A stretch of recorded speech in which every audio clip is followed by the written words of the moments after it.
জমিনের দ্বারে আমাকে তবে পাতা দেয় না আমরা কয় দিব এই আমরা কাগজপত্র লয়ে আইতে কই আয়তাদের নির্মাণাকিতে বোঝার সময়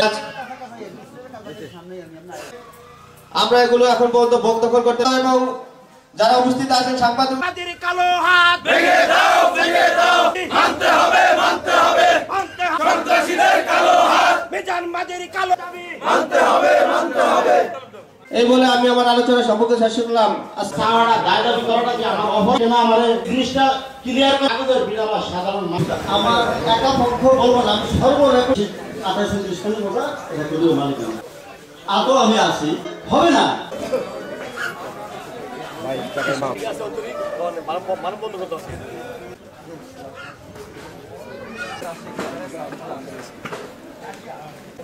দিমনে বলে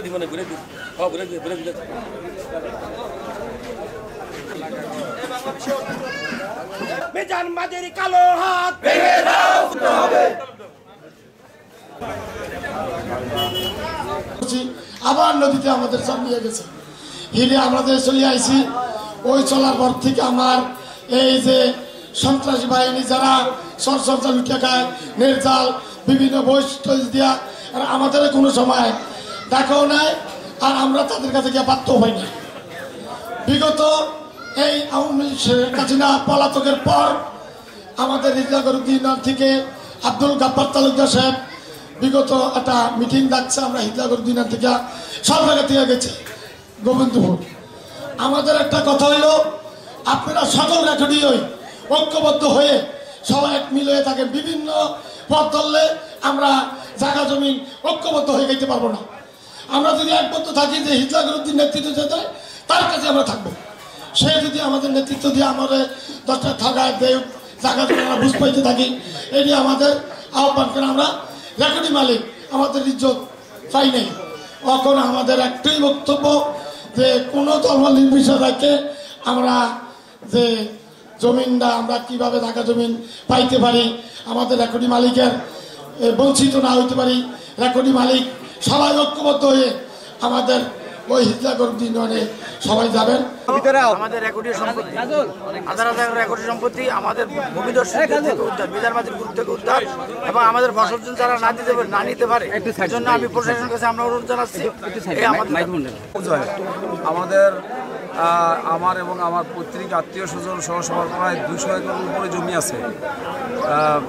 এগুলো থেকে আমরা দীর্ঘদিন বেদখল আছি। আমরা আমাদের ফসল করার পরে ফসল লুট করে নিয়ে গেছে গত বছর, সেগুলো নিয়ে আমরা বরিশালে মামলাও করেছি, এক জেলও খেটেছে। এখন আমরা চাচ্ছি আমাদের জমি যাতে এই নিউট্রাল সরকারের সময় আমরা যেন আমাদের জমি পুনর্দখল পেতে পারি এবং আমরা যাতে আমাদের ফসলাদি এগুলো যাতে আমরা ন্যায্য হিসেবে আমরা পাইতে পারি। এই আপনাদের মাধ্যমে আমরা প্রশাসনের কাছে এই ভূমিদস্যুদের বিরুদ্ধে ব্যবস্থা নেওয়ার জন্য আমরা জোর দাবি জানাচ্ছি। 17 বোঝা জমি হল 17,729 একর রেকর্ডি এবং প্রায় 15,000 ঘাস। এই রেকর্ডি জমির সপক্ষে ভূমি অফিস 2030 সাল পর্যন্ত তারা খাজনা গ্রহণ করছে এবং তারা খাজনা নিচ্ছে এবং রেকর্ডি জমি এলাকা রক্ষা করার জন্য আমাদেরকে থানা পুলিশ জেলা প্রশাসক সবাই আশ্বস্ত করছেন এবং তারা এলাকায় ইতিপূর্বে পরিদর্শন করতেন এবং আমাদেরকে এখন এই যে মিজান মাঝি মোতালেব দেওয়ানের ছেলে মারুফ দেওয়ান, বাখের দেওয়ান, বেলাল দেওয়ান, এই কয়েকটা লোক শুধুমাত্র এলাকায় মারপিট করতেছে এবং সাধারণ মানুষ করে মারিয়া এই 40 একর জমি 1000 একর জমি আমন ধান বর্তমান রুপিতে আমন ধান লুট করার জন্য তারা পায়তারা করতেছে এবং 2-1 দিনের মধ্যেই তারা তার কাজ শুরু করবো। সুতরাং আমরা চাইতেছি যে রাতে আমরা আমাদের এই কৃষক এই রেকর্ডি মালিকগণ তাদের জমি বুঝে পায় এবং তাদের ফসল বুঝে পায়, এটাই আমাদের দাবি। ইতিপূর্বে জেলা প্রশাসক মহোদয় সীমানা নির্ধারণ করার জন্য একটা চিঠিও দিয়েছেন 2 ইউনিয়নকে, হিজলা এবং মেহেন্দিগঞ্জ 2 ইউনিয়নকে চিঠি দিয়েছেন ইতিপূর্বে, হয়তো এটা দেখবেন তারা কার্যকরী করবে। এখন আমাদেরকে রক্ষা করার জন্য আমরা জোর দাবি জানাচ্ছি। আমি প্রত্যেকটা কৃষকের জমি তাদেরকে হক কাগজ মতো তাদের কাগজের দাবিকৃত জমি তাদের হাতে বুঝিয়ে দেওয়ার দায়িত্ব আমাদের। এটা আমার তার দেওয়ার নির্দেশ এবং খালেদা জিয়ার নির্দেশ, আমার দলীয় নির্দেশ।